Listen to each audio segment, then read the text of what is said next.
that are important for pre-calc. First off, we'll discuss standard position of angles. So let's read the definition. An angle is in standard position if the vertex of the angle is located at the origin and one ray is on the positive x-axis in a unit circle. So a unit circle is a circle that we draw in such a way that its radius is 1. Okay, so it's on the xy plane and the radius is 1, means the 0 is right in the middle, and every side the radius is 1. So this circle is called the unit circle. And if you take an angle and you keep it in such a way that the vertex is on the origin, that's the origin, we know the x positive side is to the right and negative side is to the left, y positive is above and y negative is below on the xy plane, right? XY coordinate plane. So if you take an angle and you keep it in such a way that the vertex matches up with the origin of the circle and one ray lies on the positive x-axis and the other side can really go anywhere around the circle, okay? And so when you place an angle like that, you call that angle in standard position. Some of the other things that we have to remember is that the angle, it starts from 0 here, and we see that we have a right angle here, so obviously this measure is a 90. Another 90 will become half a circle, so we get 180 degrees. The angle measure will be 180 degrees for half a circle. When you add one more 90 with it, you get your 270 degrees here, and then you end up with 360. So this is called quadrant 1. From 0 to 90 is quadrant 1. From 90 to 180 is quadrant 2. 180 to 270 is quadrant 3. And 270 to 360 is quadrant 4. So, for example, let's say we have a question where it's asking you where does the terminal side of angle 715 lie? Okay, so we know that 715 is a big number. It's not between 0 to 360. So what we do is we take 715 and we subtract 360 from that. So 715 minus 360, we get 355. So we get a number between 0 and 360. So 355, we know it's in the fourth quadrant. So we can say that the terminal side of this angle lies in the fourth quadrant. Similarly, if I give you an angle which is like negative, let's say I'm giving you negative 385 like that, and you do not know where the terminal side of this angle is lying. So to do that, you can just do negative 385. Again, add 360 with it. So negative 385, when you add 360, you get the angle negative 25. So keep on adding till you get a positive number between 0 and 360. Add 360 again with the negative 25. So we get 335. So we know that this angle actually lies, the terminal side of this angle, negative 385, lies in quadrant 4. Okay, so now let's also talk about another thing that is important in pre-calc, which is coterminal angles, another topic. Now, coterminal angles are angles in standard position that share the same terminal sides. What do we mean by that? So let's say I'm drawing angle 60 here. Let's say that's roughly 60 degrees right here.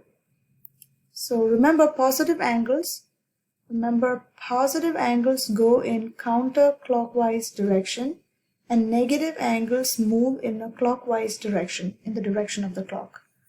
So here I'm just going to give you an angle 60 here for now. Positive, since it's positive, it'll go against the clock in this direction, and I have 60 here. So a coterminal angle is another angle that will share the same terminal side. So I have to start from the same point as I started the 60, and I have to come back to the same ending as the 60. So the angle that I just drew in green will share the same beginning and ending as the same as angle 60. So in order to do that, I had to go a complete cycle around 60. So to find coterminal of angle 60, all I have to do is add a whole circle or 360 degrees to it to find a coterminal angle of angle 60. So I get 420 in this case, angle 420. So to find a negative coterminal angle of angle 60, all I have to do is, so if you look at the figure over here, I can begin here and then end at the same place if I go clockwise or against opposite direction here too. So in order to do that, I have to, instead of adding 360, I have to subtract 360. So I get negative 300 here. So both of them are coterminal angles of angle 60. That's a positive coterminal angle and that's a negative coterminal angle. So let's do another example. Find the coterminal angle of angle 310. So to find positive coterminals, I keep adding 360 with it and I get my answer as 670. Okay. If I want to find a negative coterminal, I take 310 and I subtract 360 and I get negative 50. If I want to find another coterminal angle, positive coterminal angle, I keep adding 360 to get my next answer.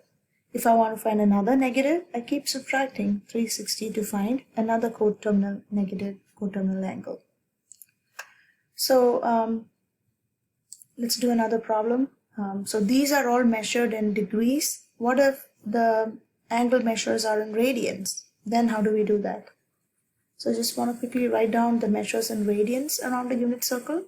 So we know that this is 0, this is 90, which is pi by 2, this is 180, which is pi, this is 3 times 90 or 3 pi over 2, and that is back to 360, which is 2 pi. Right? This is the measures in radian. Alright, let me give you a question to find coterminal of 4 pi over 3. So let's find a positive coterminal. So we have to take the angle and we have to add a full circle to it. Full circle 360 in radian is 2 pi. So instead of adding 360, we have to use it, since it's radian, we have to add 2 pi. So here we know that these are fractions with non-common denominators. So we make them the same by multiplying 3. So this fraction becomes 6 pi over 3. So when you add them, you get 6 plus 4, 10 pi over 3. That is a positive coterminal angle with 4 pi over 3. How do you find a negative? So instead of adding 2 pi, you subtract 2 pi. So now again, since the denominators are not the same, we multiply by 3 and we get 6 pi, but instead of adding, now we are subtracting. So 4 minus 6 pi, we get negative 2 pi over 3. So this is a negative coterminal angle of 4 pi over 3. Another example, number 5. Let me just take 17 pi over 4.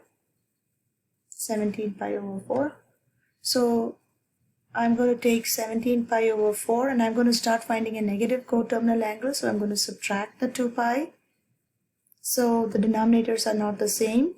So we make them the same by multiplying by 4 up and down. So that makes it 8 pi. 17 minus 8, we get 11. 17 minus 8, we get 11 pi over 4. Right?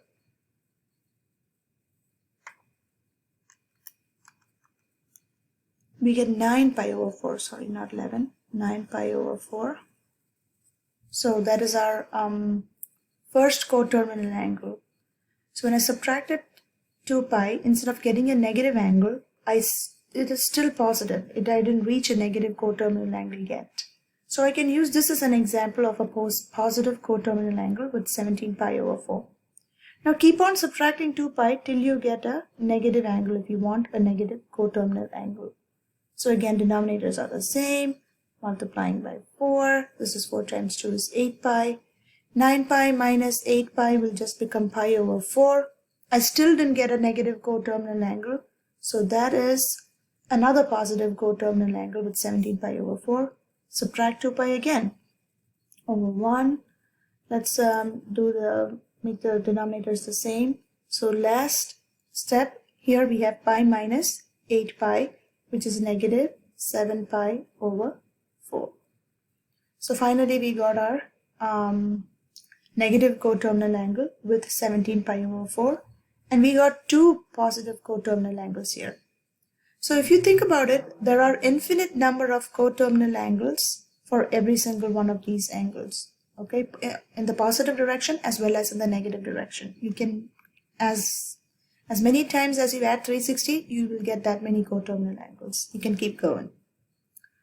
Now, how are coterminal angles different from reference angles? What are reference angles? So let's read that.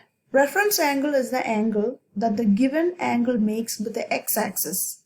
Okay, so if I am giving you a question, find the reference angle of theta is equal to 40 degrees. Okay, now reference angles are denoted by the letter theta dash or theta prime or theta dash, let's call it like that.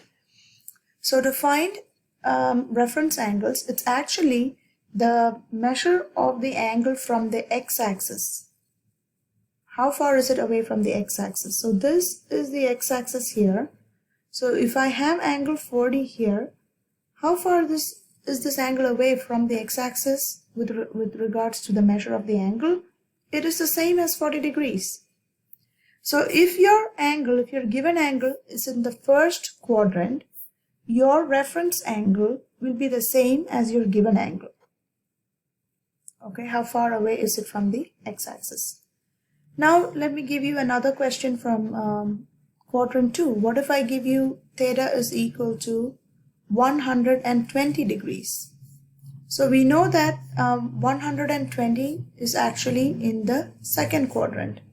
So in the second quadrant, how far away is the angle 120 from the x-axis in regards to the angle? Okay, what is the angle that this one makes with the positive x-axis, this distance or this measurement, not distance, this measurement of angle? What is this angle measure with the x-axis?